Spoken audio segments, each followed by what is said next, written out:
Welcome to Ananta Health. Dr. Chandrasekhar Manchala, MD Pediatrics from All India Institute of Medical Sciences with 30 plus years of experience in the field of pediatrics and neonatology from reputed institutes in India and abroad.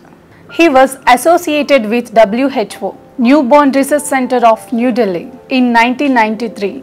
He was fellow in pediatric cardiology from Boston Children's Heart Hospital in USA, and he was associated with world-renowned pediatric gastroenterology. He was Professor M.K. Ban, AIIMS New Delhi, in inventing rotavirus vaccination.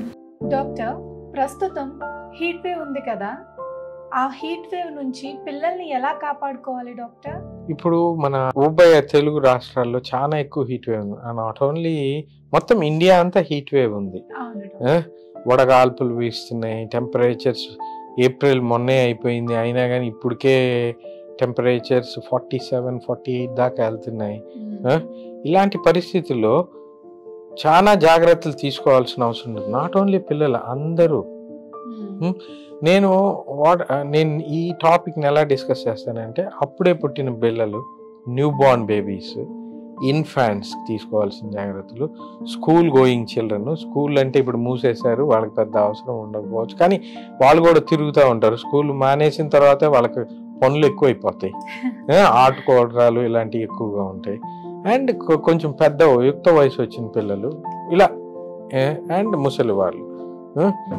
ఇప్పుడు అప్పుడే పుట్టిన పిల్లల్లో మనం ఎక్కువగా ఏం చెప్తామని అంటే, తల్లిపాలే ఇవ్వాలి. వాళ్ళకి నీరు ఇవ్వటం అనేది జరగదు. వాళ్ళ మూత్రపిండాలు నీరు తీసుకునే స్థితిలో ఉండవు. పాలల్లో వచ్చే నీరునే తీసుకొని డీహైడ్రేషన్ కలెక్ట్ చేసుకుంటాయి. So mother milk is the best for the new born baby. Best you can say. First 6 నెలలు తల్లిపాలు మినహాయించి ఎటువంటి నీళ్ళు ఇవ్వటం, ఎండలు ఎక్కువ ఉన్నాయని ఇలాంటి తప్పుడు పనులు చేయకూడదు. వాళ్ళ మూత్రపిండాలు నీళ్ళని తీసుకునే స్థితిలో లేవు. You are doing more harm than good. ఎక్కువ నష్టం చేస్తున్నావు అని అర్థం. ఫస్ట్ థింగ్, చాలా మంది మదర్స్లో ఉన్న అపోహ ఇది. ఎండలు ఎక్కువ అయిపోయినాయి కాబట్టి నీళ్ళు దాపించవచ్చు. తప్పు. తల్లిపాలలో వచ్చే నీళ్ళే వాళ్ళకి సరిపోతాయి. ఇంకొకటి, అప్పుడే పుట్టిన పిల్లల్ని మేము ఎక్కువ ఏం చెప్తాము, కీప్ బేబీ వార్మ్, వెచ్చగా ఉంచండి అంటాం. అది సీజన్ బట్టి ఉంటుంది. I'm seeing many babies in my office practice every day. They are covering the baby with blankets. వింటర్లో వాడే బ్లాంకెట్స్ని కవర్ చేసి తీసుకొస్తా వచ్చి, జ్వరం వస్తుంది మా బేబీకి అని అంటున్నారు. First you uncover the baby. ముందు ఇవన్నీ తీసేయండి, సగం హీట్ బయటికి వెళ్ళిపోద్ది. ఇప్పుడు మామూలు కూర్చుంటేనే కాలిపోతున్నాం. ఇప్పుడు suppose if you touch this, ఒక మెటల్ చైర్ ని టచ్ చేస్తే ఎంత కాలిపోతుంది. సో అలాగే బేబీ కూడా కాలిపోద్ది. బికాస్ వాళ్ళ థర్మోస్టాట్ ఈస్ నాట్ మెచ్యూర్. మీకు నాకున్నట్టు అది దానంతట అది అడ్జస్ట్ చేసుకో. ఇప్పుడు మనకి ఎక్కువ టెంపరేచర్ వస్తే చెమట ఎక్కువ పట్టేసి మనమే చల్లబడతాం. వాళ్ళంత ఇదిగా ఎఫిషియెంట్గా వాళ్ళ థర్మోస్టాట్ పనిచేయదు. So you need to. ఇంకొకటి, తడిగుడ్డ పెట్టి తుడుచుకోవటం ఇలాంటివి చేయాలి. ఇప్పుడు కవర్ చేయటం మోర్ ఇంపార్టెంట్ కాదు. Keep the baby open. పల్చటి గుడ్లు వేయండి, తెల్ల రకం దుస్తులు ఎక్కువ వాడండి. So heat will dissipate. ఇంకా next session is infants. Infants అంటే బిలో 1 year. ఇవన్నీ వాళ్ళకు కూడా తెలిసి, వాళ్ళు నీళ్లు తాగే ఏజ్ వచ్చేసింది, ఆహారం తింటున్నారు. So they need to take more fluids ఎక్కువ, నీరు సమతులంగా తీసుకోవాలి. ఫ్రీక్వెంట్ డ్రింకింగ్ ఆఫ్ వాటర్, లేకపోతే కొబ్బరి నీళ్ళు ఇవ్వండి, ఇంకేదైనా జ్యూసెస్ కావాలనుకుంటే ఏదైనా ఇవ్వండి, రాగి జావ తాపించండి. ఇలా రకరకాలుగా ఇవన్నీ ఇస్తాం వలన వాళ్ళ హైడ్రేషన్ మెయింటైన్ చేస్తున్నారు. బాగా ఎక్కువగా వాంతులు విరోచనాలు అంటే ఆల్రెడీ మనం చెప్పాము, ఓఆర్ఎస్ ద్రావణం ఇవ్వచ్చు, ఓఆర్ఎస్ లిక్విడ్స్. అవి సపరేట్ టాపిక్లో already I have discussed. You can ఆ రకంగా వెళ్ళచ్చు. ఇంకా స్కూల్ గోయింగ్ చిల్డ్రన్, వాళ్ళు బయట వెళ్ళిపోతుంటారు. They roam around in the sunlight. విపరీతంగా ఆడుతుంటారు. సెలవులు ఇచ్చేసారు అనగానే first thing is they wanted to play. ఎక్కువ ఆడుకోవాలని చూస్తారు. పిల్లల స్వభావం అది, తప్పేమి కాదు. But they need to be protected.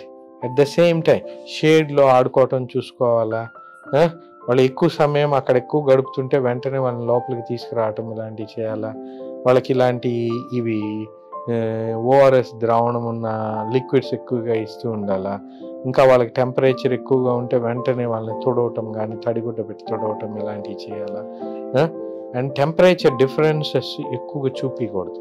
చాలామంది పిల్లలు ఈ మధ్యకాలంలో ఏసీల్లో ఎక్కువ ఉంటున్నారు. ఏసీలు ఇంట్లో 4 రూములు ఉన్నాయనుకోండి, ఒక రూమ్లో ఏసీ ఉంటుంది, ఇంకొక రూమ్లో ఏసీ ఉండదు. బెడ్రూమ్కి జనరల్గా ఉంటుంది, హాల్లో ఉండదు.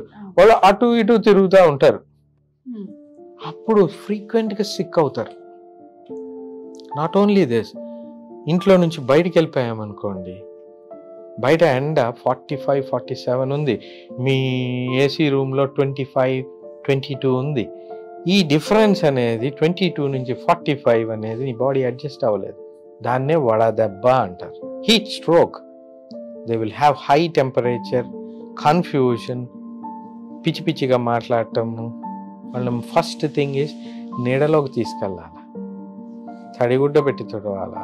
And you have to give more fluids. వాళ్ళు రికవర్ అవుతారు. పారాసిటమాల్ పనిచేయదు దీంట్లో. టెంపరేచర్ ఈజ్ డిఫరెంట్, అది వాతావరణ మార్పుల మూలంగా వస్తుంది. What you need to do is cold sponging.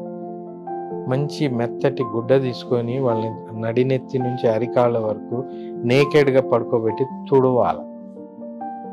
Then they will come back to the normal thing. ఇలాంటివి చేయటం మూలన you can save the life. Higher temperatures like 105, 106 కూడా వస్తుంటాయి. It can damage your brain permanently. So ఆ స్థితి దాకా వెళ్ళకుండా, ఇది prevention is better than cure.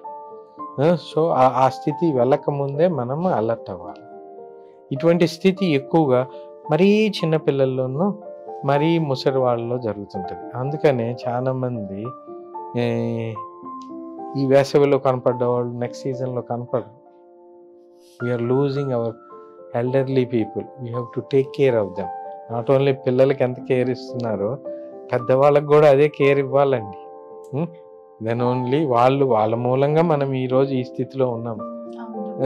So పిల్లలకి ఎక్కువ కేర్ ఇస్తున్నారు, పెద్దవాళ్ళని నెగ్లెక్ట్ చేయడం కూడా మంచిది కాదు. ఇద్దరిని జాగ్రత్తగా. ఎక్కువగా హీట్ వేవ్ ప్రభావం చిన్నపిల్లల మీద, అలాగే ముసలి ఎక్స్ట్రీమ్ ఏజెస్, ఆ చివరి వయసులో వాళ్ళకే వస్తుంది. అంటే ఇటు చివర అటు చివర కొంతవరకు సేఫ్, వాళ్ళకి కూడా రావచ్చు. ఇప్పుడు మీకు చెప్పాను, ఇప్పుడు ఒక ఆఫీస్లో ఉన్నారు, you are living in a good, ఇది ఒక కంట్రోల్డ్ టెంపరేచర్లో ఉన్నారు. Suddenly you have to go out and walk and get something from outside. ఇలా వెళ్ళి అలా వచ్చినప్పుడు మూలపడతారు. సో దానికి గొడుగు వాడటం కూడా చాలా ముఖ్యం. బయటికి వెళ్ళి లోపలికి వచ్చేటప్పుడు ఒక టెంపరేచర్ ని మేనేజ్ చేసుకుంటూ ఉండాలి. అంటే ఇప్పుడు స్టెప్ బై స్టెప్ వెళ్ళాలి. కొంచెం సేపు ఉండి దెన్ యు గో అవుట్. హాల్లో కాసేపు ఉండి తర్వాత రూమ్ లోకి వెళ్ళాలి. డైరెక్ట్ మనం ఏసీలోకి వెళ్తే మనకి హీట్ వేవ్ కంపల్సరీ తప్పదు. అదే one of the important cause. ఇప్పుడు హీట్ వేవ్ రావడానికి కారణం ఎక్కువ అదే. జనాలు అటు ఇటు మారడము అండ్ ర్యాపిడ్ గా మారడం, టెంపరేచర్ మేనేజ్ చేసుకుంటూ బయటికి బాడీ సఫర్ అయిపోతుంది. ఆ టైంలో ఆ సఫికేషన్ లో హీట్ ఫీవర్ వచ్చేయటం, మూలపడటం జరుగుతుంది. హీట్ వేవ్ గురించి చాలా బాగా చెప్పారు డాక్టర్ గారు. అసలు పెద్దవాళ్ళ నుంచి చిన్నపిల్లల వరకు ఎలాంటి జాగ్రత్తలు తీసుకుంటే హీట్ వేవ్ నుంచి తప్పించుకోవచ్చో కూడా చాలా బాగా చెప్పారు. Thank you so much doctor.